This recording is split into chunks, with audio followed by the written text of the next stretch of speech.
ಇನ್ನೂ ದೊಡ್ಡ ಹಂತದಲ್ಲಿನೇ ಪ್ರತಿಭಟನೆಯನ್ನ ಮಾಡ್ತಾ ಇದ್ದಾರೆ. ಅದು ಕಾರಣ ಏನು ಅಂತಂದ್ರೆ ಕೇಂದ್ರ ಶಿಕ್ಷಣ ಸಚಿವ ಧರ್ಮೇಂದ್ರ ಪ್ರಧಾನ್ ರಾಜೀನಾಮೆ ಕೊಡಬೇಕು ಅಂತ ಹೇಳಿ.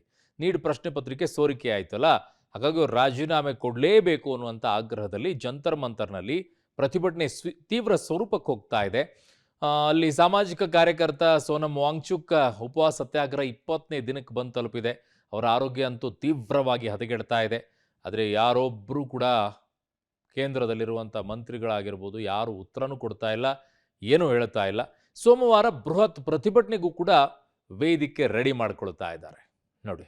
20ನೆಯ ದಿನಕ್ಕೆ ಕಾಲಿಟ್ಟ ಸೋನಂ ವಾಂಗ್ಚುಕ್ ಉಪವಾಸ ಸತ್ಯಾಗ್ರಹ. ಕೇಂದ್ರ ಸಚಿವ ಧರ್ಮೇಂದ್ರ ಪ್ರಧಾನ್ ರಾಜೀನಾಮೆಗೆ ಪಟ್ಟು.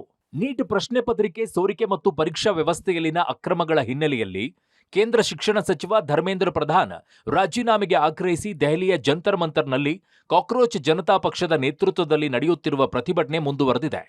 ಸಾಮಾಜಿಕ ಕಾರ್ಯಕರ್ತ ಸೋನಂ ವಾಂಗ್ಚುಕ್ ಅವರ ಉಪವಾಸ ಸತ್ಯಾಗ್ರಹ 20ನೆಯ ದಿನಕ್ಕೆ ಕಾಲಿಟ್ಟಿದ್ದು ಅವರ ಆರೋಗ್ಯದಲ್ಲಿ ಏರುಪೇರಾಗುತ್ತಿದೆ. ವೈದ್ಯರ ಪ್ರಕಾರ ಸೋನಂ ವಾಂಗ್ಚುಕ್ ಕಳೆದ 20 ದಿನಗಳಲ್ಲಿ 9 ಕೆಜಿಗೂ ಹೆಚ್ಚು ತೂಕವನ್ನ ಕಳೆದುಕೊಂಡಿದ್ದಾರೆ. ಅವರ ರಕ್ತದೊತ್ತಡ ನಿರಂತರವಾಗಿ ಕಡಿಮೆಯಾಗ್ತಾ ಇದೆ. ದೀರ್ಘಕಾಲದವರೆಗೆ ಆಹಾರ ಸೇವಿಸದ ಕಾರಣ ಅವರ ದೇಹವು ತುಂಬಾ ದುರ್ಬಲವಾಗಿದೆ ಅಂತ ವೈದ್ಯರು ಹೇಳಿದ್ದಾರೆ. ಜುಲೈ 20ರವರೆಗೆ ಗಡುವು. ಬೇಡಿಕೆ ಈಡೇರದಿದ್ರೆ ಹೋರಾಟ ತೀವ್ರ. ಸಂಸತ್ತಿನ ಮಳೆಗಾಲದ ಅಧಿವೇಶನದ ಮೊದಲ ದಿನವಾದ ಜುಲೈ 20ರಂದು ಜಂತರ್ ಮಂತರ್ನಿಂದ ಸಂಸತ್ ಭವನದವರೆಗೆ ಶಾಂತಿಯುತ ಮೆರವಣಿಗೆ ನಡೆಸುವುದಾಗಿ ಸಿಜೆಪಿ ಪಾರ್ಟಿ ಘೋಷಿಸಿದೆ. ದೇಶಾದ್ಯಂತ ವಿದ್ಯಾರ್ಥಿಗಳು, ಪೋಷಕರು ಮತ್ತು ನಾಗರಿಕರು ಮೆರವಣಿಗೆಯಲ್ಲಿ ಸೇರುವಂತೆ ಸಿಜೆಪಿ ಮನವಿಯನ್ನ ಮಾಡಿದೆ. ಈ ಪ್ರತಿಭಟನೆಯಲ್ಲಿ ಭಾಗಿಯಾಗುವುದಾಗಿ ಹೋರಾಟಗಾರ ಸೋನಂ ವಾಂಗ್ಚುಕ್ ಸಹ ಹೇಳಿದ್ದಾರೆ. ನಾನು ಜುಲೈ 20ರವರೆಗೆ ಬದುಕುಳಿಯುತ್ತೇನೆ. ಏನೇ ಆಗಲಿ, ಆಗ ನಾನು ನಿಮ್ಮೆಲ್ಲರೊಂದಿಗೆ ಸಂಸತ್ತಿಗೆ ಮೆರವಣಿಗೆ ನಡೆಸಬಹುದು.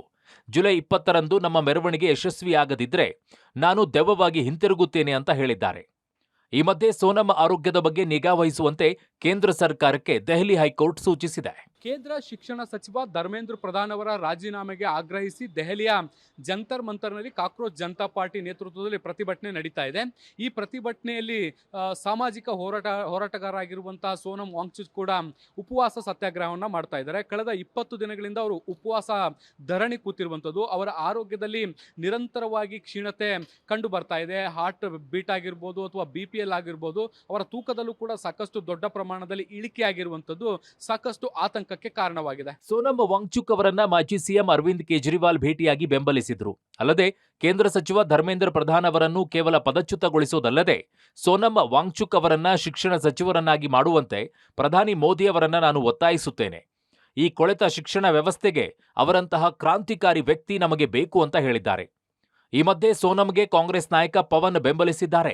ಇನ್ನು 3 ಇಡಿಯಟ್ಸ್ ಸಿನಿಮಾ ಸೋನಂ ವಾಂಗ್ಚುಕ್ ಅವರಿಂದ ಸ್ಫೂರ್ತಿ ಪಡೆದಿಲ್ಲ ಅಂತ ನಟ ಅಮೀರ್ ಖಾನ್ ಸ್ಪಷ್ಟನೆ ಕೊಟ್ಟಿದ್ದು, ಜೊತೆಗೆ ವಾಂಗ್ಚುಕ್ ಉಪವಾಸ ಸತ್ಯಾಗ್ರಹ ಬಗ್ಗೆ ಪ್ರತಿಕ್ರಿಯಿಸಿ ಅವರ ಆರೋಗ್ಯದ ಬಗ್ಗೆ ಕಳವಳವನ್ನ ವ್ಯಕ್ತಪಡಿಸಿದ್ದಾರೆ.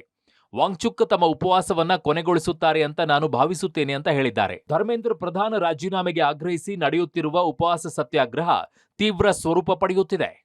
ಶಬೀರ್, ಪಬ್ಲಿಕ್ ಟಿವಿ, ನವದೆಹಲಿ.